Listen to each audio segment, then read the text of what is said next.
and welcome. My name is Chris Cann with Mining Journal, and with me I have Bob Wilt, Chief Executive of Saudi Arabia's mining champion, Ma'aden. In the first interview of this two-part series with Bob, we're going to look at Ma'aden's role in developing the kingdom's mineral wealth as part of the ambitious Vision 2030 program. Hi, Bob, welcome. Hey, Chris, how you doing? I'm good. Bob, I'm interested to understand, does Ma'aden have a defined role within the government Vision 2030 ambition?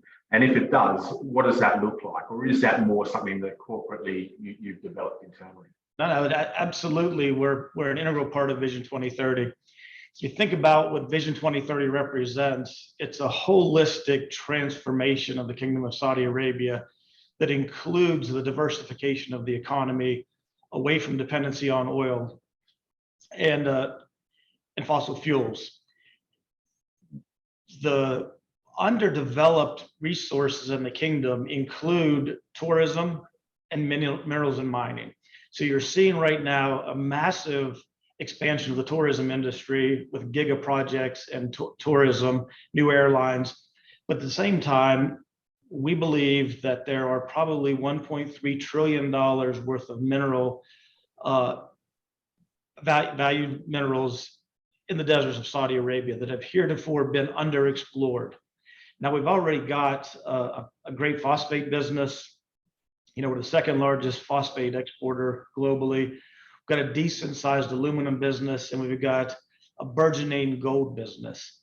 But the company's only 25 years old, and the vision for the government is to make Ma'aden the third pillar of the Saudi industrial economy. Aramco being number one with oil and gas, SABIC being number two with petrochemicals, and three would be Ma'aden with minerals and mining. Okay, so when I describe Ma'aden as a champion, it truly, in a literal sense, it will be a champion, because obviously mineral resources is that third pillar in Vision 2030, and Ma'aden is the epitome for the resources sector on the mining side of things. Yes, absolutely. Okay, cool. Your production profile at the moment, you've stated you're in a growth phase, you are growing, you're looking at certain priority minerals for development. What are the ambitions and the targets more specifically for your production profile in order to meet that? One, the development of the mining industry in terms of development of raw materials, but then what do you need to do to meet the requirements for Saudi Arabia's ambitious downstream manufacturing industry programs?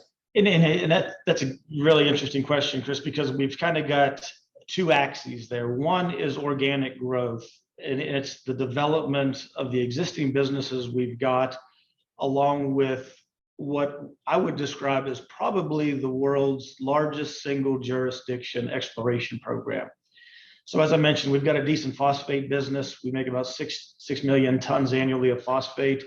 We're going to grow that. We've recently announced the third expansion of our phosphate business, which will add another 3 million tons by 2027. We've got about 800,000 tons of primary aluminum capacity. We're looking to expand that, both with brownfield and greenfield projects on the board over the next 5 years.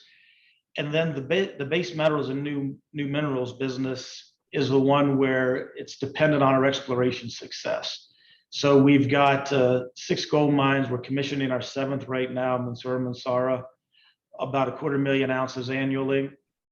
And we have stood up a massive exploration effort. We will probably drill out about 400,000 meters this year.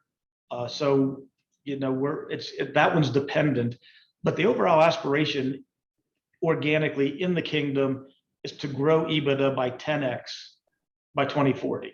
So that's a massive program.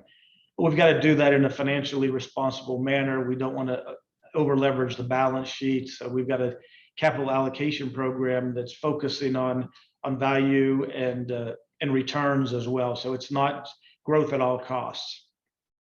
Then your second question about how we're supporting the downstream industrial development in the kingdom. We recently announced a joint venture with the PIF, the Sovereign Wealth Fund of Saudi Arabia. It's a 50-50 joint venture where we will invest in critical EV minerals and necessary minerals for the kingdom's downstream development. So we're taking positions, we will be taking positions in assets or companies that provide iron ore, lithium, cobalt, nickel, copper, the things that are required for the further diversification downstream. Okay, and that's something in the second interview that we run, Bob, I'm quite keen to explore a little further.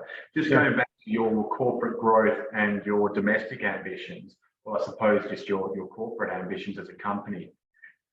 Growing that much and that fast obviously is going to take a lot of money. It's going to take a lot of resource internally. How do you balance that with one of your core values, which is just defined as care, which includes care for the environment and specifically net zero operations and meeting those targets to align with global emissions targets and ambitions? Well, I think the good news is we're a fairly young company. So we're 25, we'll celebrate 25 years in November. But at least half of that was before we really got big. So we really didn't start developing phosphate plants and aluminum plants until 2010, 2011, 2012. So fairly young. So we don't have a lot of legacy issues to deal with. That's the good news. The other advantage we have is the kingdom is devoted to net zero. So we are able to piggyback on some of the national industrial initiatives around carbon capture and storage and other things, you know, some of the renewable power plants that are being built.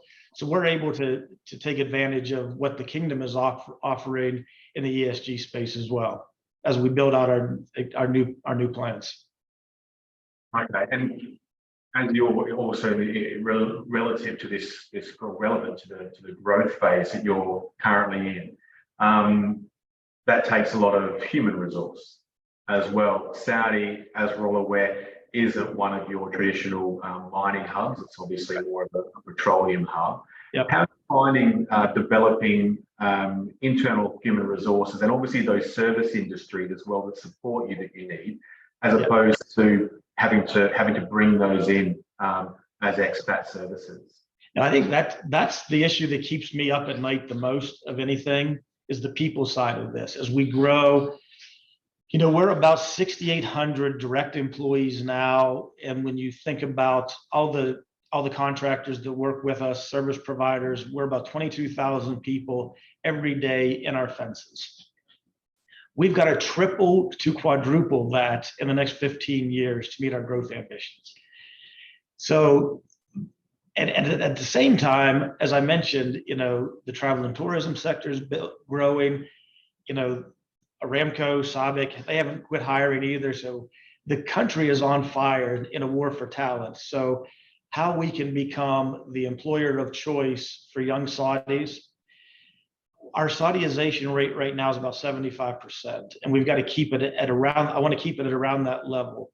But that means we're going to have to bring in a significant amount of expats to come in and bring the proper technical training and capabilities around geology, analytics, mining engineering, things like that, you know, is underdeveloped here. The processing side, chemical engineering, mechanical, electrical, these guys have it in spades. I mean, they're great at it. They've been doing it for 4 generations. But you know, the exploration for hard rock mining, not a core capability in the kingdom, and you know, mining engineering. So we're bringing in expats for sure.